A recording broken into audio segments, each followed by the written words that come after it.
ជំរាបសួរពុកម៉ែបងប្អូនអរគ្នាថ្ងៃនេះ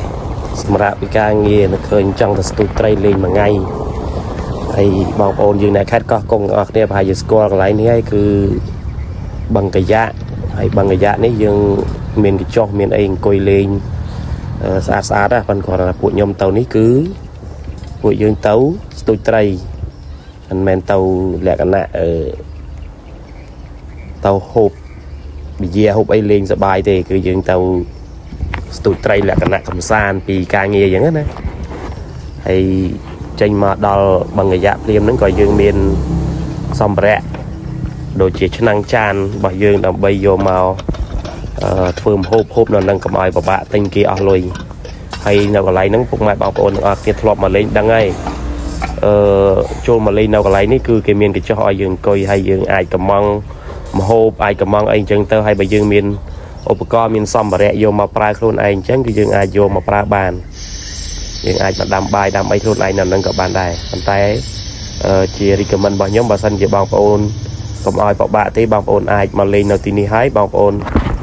កំងម្ហូបគេទៅហើយគេមានលក់គ្រប់មុខទេភេសជ្ជៈមានម្ហូបមានបាយមានអីមកចប់ទេពុកម៉ែបងប្អូនដាក់តលុយមកបាន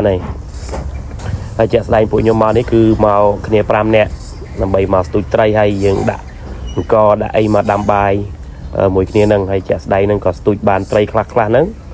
ដើម្បីយកត្រីមកធ្វើជាម្ហូបដាក់ស្លហូបបាយជុំគ្នាពេលហ្នឹងជាក់ស្ដែងថ្ងៃនេះវាអត់សូវសម្បូរត្រីដូចរដងទេរដងពួកខ្ញុំមកស្ទូច1ម៉ោងអីហ្នឹង 2-3 គីឡូបាត់ហើយតែថ្ងៃនេះយើងស្ទូចបានត្រីម្នាក់ 2-3ហ្នឹងបូកបញ្ចូលគ្នាទៅគឺបានមកស្លយើងយកមកស្លហូបជុំគ្នាឲ្យរួចមកពេលហ្នឹងទៅហើយជាក់ស្ដែងហ្នឹងហ្គាសយើងដាំបាយហ្នឹងគឺមួយឆ្នាំង3កំប៉ុងហ្នឹងគឺល្មមគ្នា5នាក់ហ្នឹងល្មង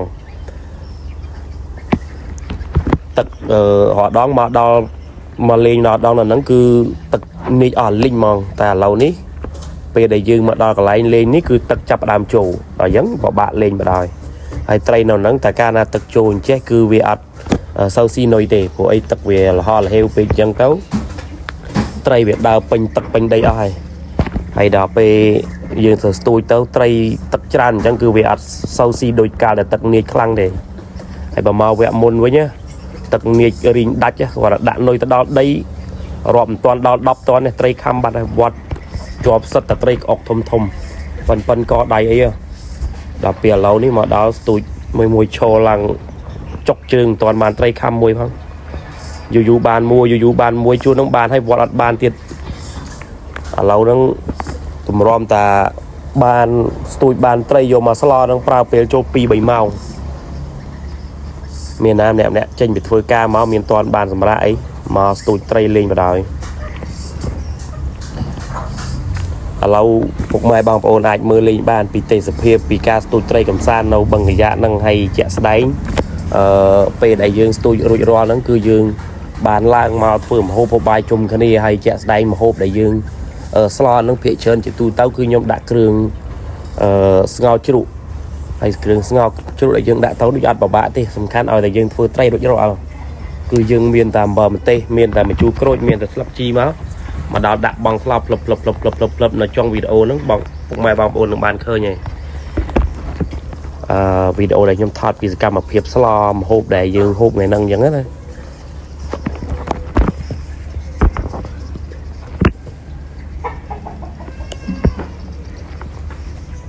ហើយ 3-4 នាក់ហ្នឹងស្ទូចបានតែម្នាក់ឯនេះតែបានហូបថ្ងៃហ្នឹងហើយ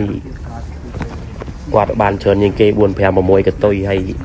ពួកខ្ញុំប្រហែលអ្នកនេះបានម្នាក់មកកតុយ 2 កតុយទេនេះសកម្មភាពពេលដែលយើងស្ទូចរួចរាល់យើងឡើងមកស្លដែលយើងស្ទូចត្រីបានហ្នឹងស្លត្រីហ្នឹងយកមកហូបជាមួយបាយជុំគ្នាឲ្យរួចមកពេលហ្នឹងទៅហើយជាក់ស្ដែងនេះបងប្អូនឃើញហើយយើងចាប់ដើមស្លហើយស្លមានគ្រឿងមកពីផ្ទះស្រាប់ត្រីមានម្ដេងមានម្ទេសហើយអំបិលម្ទេសដែលយើងបុកលាយជាមួយនឹងខ្ទឹមស្ករប៊ីចេងរួចរាល់អស់ហ្នឹងយើងយកមកដល់គាត់ដាក់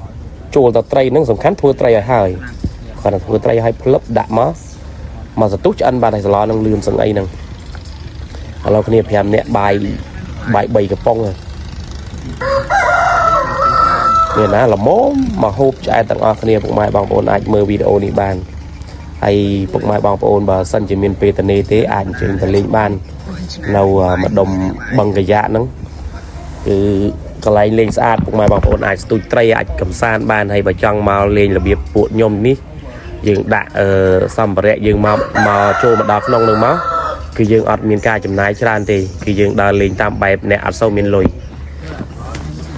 แต่เราสลอได้ยืนสลอทั้งเดือนมีในบะพองขอนด่าเครื่องโจตะน้องไตรได้ยืนทั่วให้นั้นเราปลูกบาดกันนี้ปลูกมาบางคนอย่างเงี้ยมือตะนองไงเราประตอบปีสลอจันให้เนี่ยยังจับดามโฮบายจุ่มคะแนนมาเปย์นี่คือเชียอะไรเขาทาดำนายกำซานได้มันอายบ่มเพลิดบานมือเต้าโดยเรียงเวทเนียนที่เก่าปันท้ายเปแต่ต่อดอกต่ออารมณ์ต่อเนี่ยฮุบเลยกำซานนั่นนั่นคือแย่อ้อแต่ชิ้นยังโอ้ยังดาวไปยังดาวแหลกกันนะกำซาน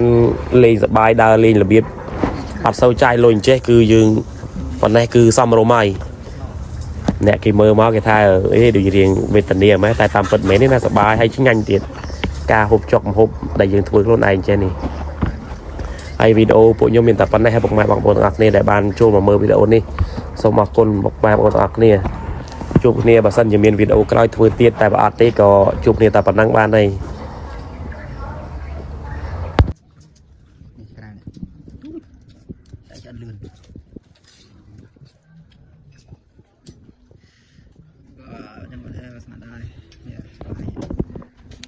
โอ้ยตะเกี